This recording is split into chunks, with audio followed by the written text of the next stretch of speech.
Traffic, congestion, poor fluidity, whatever you call it, it spells headaches for drivers.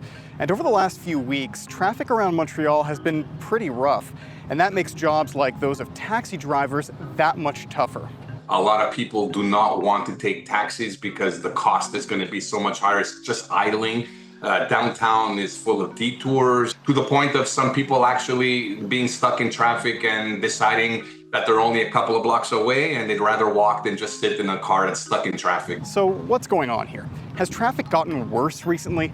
Well, the city says there are more vehicles on the road now compared to the pandemic, when people were working or studying from home. But it's hard to say if we're back to pre-pandemic levels, even with the hustle and bustle of back to school. It's going to be this way for the coming days. It's rough to commute because people come back in town for work, for school, so there's more traffic. And there's a lot of construction works. But that being said, there's less construction this week if you compare to 23. But that's less City of Montreal construction, which doesn't account for work on the La Fontaine Tunnel or the ile-aux-tourtes bridge, for example. And then there are the wild cards, like the new Royal Mount Mega Mall, which has officially opened its doors.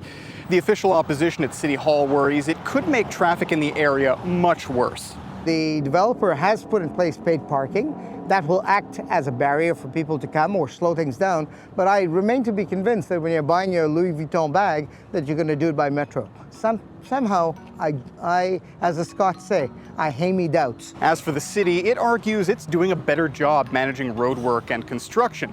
It points to tighter rules on the placement of orange cones and the dismantling of so-called phantom work sites within 5 days.